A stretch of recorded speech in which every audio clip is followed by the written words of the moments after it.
Bienvenue dans cet épisode sur les légendes de l'astrologie hindoue. Aujourd'hui, nous allons plonger dans 3 récits mystiques qui expliquent les origines de cette tradition millénaire. Au-delà des calculs et des cartes du ciel, cette tradition puise ses racines dans des récits transmis de génération en génération. Aujourd'hui, nous allons explorer 3 grandes légendes qui expliquent comment cette science céleste aurait vu le jour. La première légende nous ramène au début de l'univers. Dans la mythologie hindoue, Brahma est le créateur de l'univers, celui qui a façonné le monde à partir du néant. Il est dit qu'au commencement, lorsque les étoiles furent placées dans le ciel et que les planètes commencèrent à tourner, Brahma prit conscience de l'importance des cycles cosmiques. Voyant que les hommes pris dans l'agitation de la vie terrestre risquaient de perdre leur chemin, il décida de leur offrir un savoir sacré pour les guider. Ce savoir, c'était le Jyotish, la science de la lumière, capable de révéler les influences célestes sur les êtres vivants. Mais Brahma ne voulait pas confier un tel savoir à n'importe qui. Il choisit alors 7 sages divins, les Saptarishis, pour rejoindre cette connaissance et la transmettre aux hommes. Ces sages étaient des êtres d'une sagesse infinie, capables de comprendre les mystères de l'univers.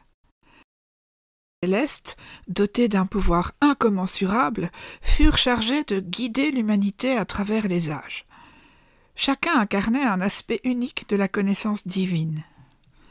Dans un lieu sacré, au sommet du mont Meru, Brahma leur révéla les secrets de l'astrologie.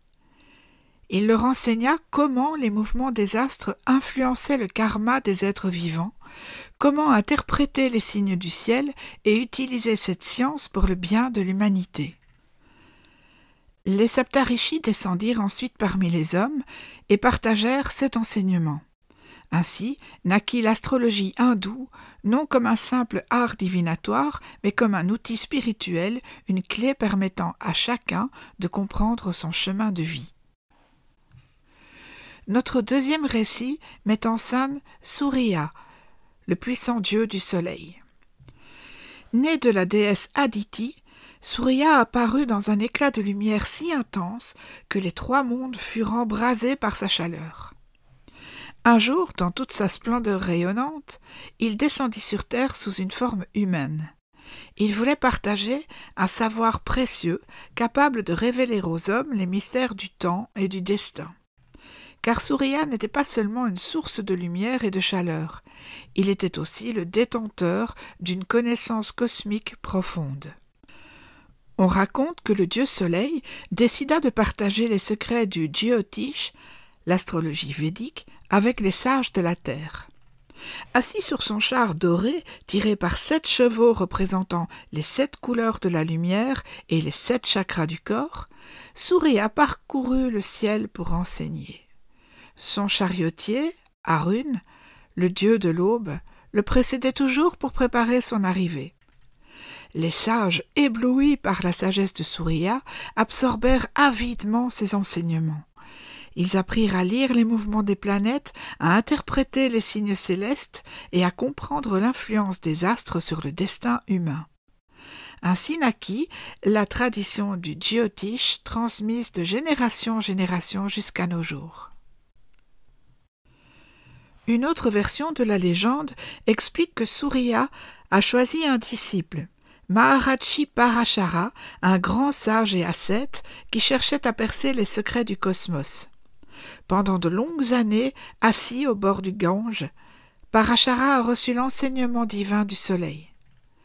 Surya lui a expliqué le rôle des 12 signes du zodiaque et des 9 planètes connues sous le nom de Navagrahas.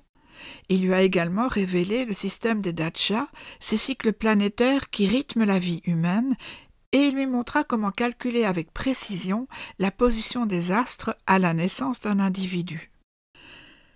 Parashara consigna tout ce savoir dans un ouvrage qui devint une référence absolue, la Brihat Parashara Hora Shastra, encore étudiée aujourd'hui par les astrologues hindous. Ainsi, selon cette légende, c'est Surya lui-même, l'astre roi, qui aurait offert aux hommes la science du Jyotish afin qu'ils puissent mieux comprendre leur destinée et suivre le chemin de leur dharma. Je vous avoue que la dernière des légendes est ma préférée. Notre dernière légende nous emmène donc dans le royaume céleste de Daksha, un puissant seigneur de la création. Daksha était un roi puissant, doté d'une grande sagesse et d'un tempérament inflexible. Il avait 27 filles d'une beauté incomparable, chacune incarnant une énergie unique de l'univers. Un jour, Chandra, le dieu de la lune, demanda la main des 27 filles. Chacune d'entre elles représentait une qualité unique, une essence qui influençait la destinée des âmes sur terre. Daksha accepta, espérant que ce mariage apporterait l'harmonie dans le cosmos. Les 27 filles devinrent ainsi les nakshatras, les constellations lunaires qui guident le voyage de la lune à travers le ciel nocturne. Mais Chandra tomba follement amoureux d'une seule de ses épouses, Rohini, et négligea les 26 autres. Jalouses, elles allèrent se plaindre à leur père, qui, furieux, maudit Chandra en lui infligeant une maladie qui le ferait dépérir jour après jour. Désespéré, le dieu de la lune alla chercher de l'aide auprès du grand dieu Shiva, qui lui accorda un sursis. Il décida que Chandra ne mourrait pas, mais qu'il suivrait un cycle de croissance et de décroissance, une alternance de lumière et d'ombre. C'est ainsi que la lune se mit à croître et à décroître dans le ciel, visitant successivement chacune de ses 27 épouses. C'est ce voyage perpétuel qui constitue aujourd'hui le calendrier lunaire hindou et le cycle des nakshatras, encore utilisé pour déterminer les périodes propices aux événements importants. Les nakshatras devinrent des points de repère essentiels dans l'astrologie hindoue, chacune influençant différemment le destin des êtres nés sous son signe.